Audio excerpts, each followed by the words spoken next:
আসসালামু আলাইকুম আরহামতুল্লাহ। আজকের ক্লাসে পানির মতো সহজ করে শিখাবো তাজদিদ শিক্ষা, তাজদিদে অক্ফের নিয়ম। এই যে তাজদিদ, এই তাজদিদগুলো অক্ফ করলে অথবা থামলে কীভাবে পড়তে হয়, থামার জায়গায় তাজদিদ থাকলে কীভাবে পড়তে হয়। এখানে দেওয়া আছে তাজদিদে দম ফেলিলে বা পড়িতে 2 অক্ষরের সময় 1 অক্ষরে লাগিবে। তাজদিদ থাকলে আমরা জানি এই হরফটা 2বার পড়তে হয়, শুধু হরফের উপরে এসে লাগবে, এটাকে বলা হয়েছে 1 অক্ষরে লাগিবে। লা অকফে আলাইহি দম ফেলানো যাবে না। নিচে কোনো অক্ফ থাকলে পুনরায় পড়তে হবে না। এই যে লা, এই যে দেখুন লাম আলিফ জবর লা, এই যে লা, এরকম লা যদি থাকে, শুধু লা থাকলে সেখানে অক্ফ করা যাবে না। আর নিচে যদি কোনো সংকেত থাকে এরকম, এখানে অক্ফে তামারছে, এখানে অক্ফ করা যাবে, মিলিয়েও পড়া যাবে। এখানে দেওয়া আছে কফ আলিফ জবর ক, লাম জবর লা, কলা, জিব্বার গোড়া থেকে উচ্চারণ, কলা, ফাজাবর ফা, ফামেল বেলাম সাথে ফাল, হাজাবর হা, কণ্ঠানুতে চাপ, হামেলবে কফের সাথে হক। এই কফে আছে তাজদিদ। এই তাজদিদ থাকলে এই কফ এখন 2বার পড়তে হবে। প্রথম হামেলবে কফের সাথে হক, পরের কফে পেশ কু, হক কু। এখানে আসছে অক্ফ। আমরা জানি অক্ফ করলে একরকম আর মিলিয়ে পড়লে অন্যরকম। যদি আমরা মিলিয়ে পড়ি তখন কিন্তু হাক্কু কুই পড়তে হবে। যখনই অক্ফ হবে তখন লাস্টের হরফে শুধু হরফে এসে লাগবে, এই যে 1 অক্ষরে লাগিবে। তাহলে হামেলবে কফের সাথে হাক, এই হাক মেলবে আবার কফের সাথে হক ক, হক ক। জিব্বার গোড়া থেকে উচ্চারণ, মাকড়া ঠিক রেখে উচ্চারণ করতে হবে। হক ক, কলা ফাল হক ক, হাসাব দিয়ে হক ক। যদি মিলিয়ে পড়ি হাক্কু, এভাবে পড়তে হবে। এখানে দেওয়া আছে তাজাবর তা, তামিল বেবার সাথে তাপ, বাই তাজদিদ 2বার, পরের বায়ে যাবর বা মেলবে এই তায়ের সাথে বাত, তাপ বাত। ইয়া যাবর ইয়া, তাব্বাত ইয়া। দাল আলিফ যাবর দা, 1 আলিফ টান। এর বাম পাশে লম্বা হামজা আসায় 3 আলিফ টান হবে, মাদে মুনফাসিল 3 আলিফ টানতে হবে। ইয়াদা,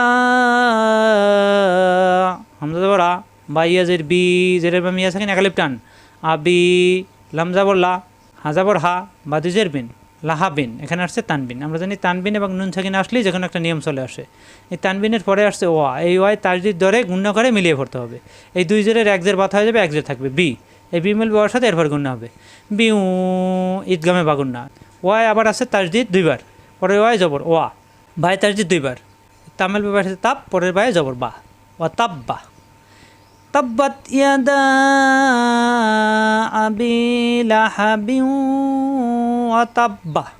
এখানে আসছে অক্ফ। অক্ফ করলে একরকম, মিলিয়ে পড়লে আর একরকম। যদি আমরা মিলিয়ে পড়ে যাই তাহলে ওয়াতাব বা পড়তে হবে, এখানে জবর আছে বা পড়তে হবে। এখানে অক্ফ করা যাবে, মিলিয়ে পড়া যাবে। এখানে অক্ফ করলে তখন লাস্টের হরফে শুধু বা থাকবে, লাস্টের হরফটা শুধু বা থাকবে, জবর থাকবে না।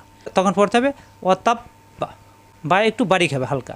আমরা জানি অক্ফে কপ, ত, বা, জিম, দাল, এই 5টা অক্ষর অক্ফে আসলে তখন কলকলা হয়, মনে মনে সাকিন হয়। সাকিন হলে তখন কলকলার মতো হবে। এখানে যেমন হাক ক একটু হালকা বাড়ি খায়, এখানেও বা একটু বাড়ি খাবে। অতাব্বা, অতাব্বা। তাব্বাত ইয়াদা আবি লাহাবিউ ওয়াতাব্বা। অক্ফ করলে আত্তাব্বা শুধু হরফ থাকবে, আর মিলিয়ে পড়লে এই হরফের সাথে জবর আছে, জবর মিলিয়ে পড়তে হবে। এখানে পেশ আসে, পেশ মিলিয়ে পড়তে হবে। এখানে দেখুন হামজা জবর আমেল বে নুনের সাথে আন, নুনে তাজদিদ অজিব গুন্না, পরে নুনে জবর না, আন না। এখানে আসছে অক্ফ। যদি থামি, থামলে কিন্তু লাস্টে না হবে না, তখন শুধু হরফটা থাকবে আন না।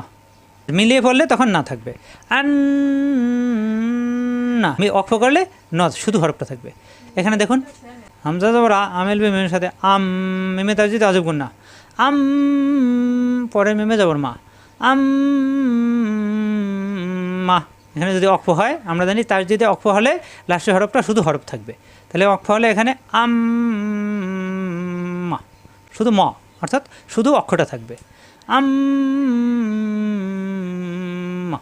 আর মিলিয়ে পড়লে তখন মা মাই থাকবে আম মা। এরপরে অন্য আয়াতের সাথে মিলাতে হবে। অক্ফ করলে শুধু হরফটা থাকবে। এখানে দেখুন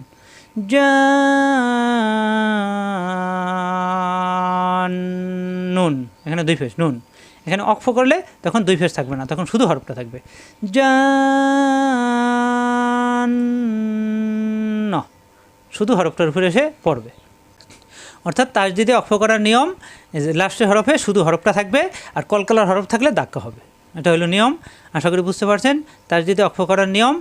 আর ওয়াকফ না করলে যা আছে তাই থাকবে। মিলিয়ে পড়লে এই হরফে জবর আছে জবর পড়তে হবে, এখানে জবর আছে জবর পড়তে হবে, এখানে দুই পেশ আছে দুই পেশ পড়তে হবে, এখানে পেশ আছে পেশ পড়তে হবে।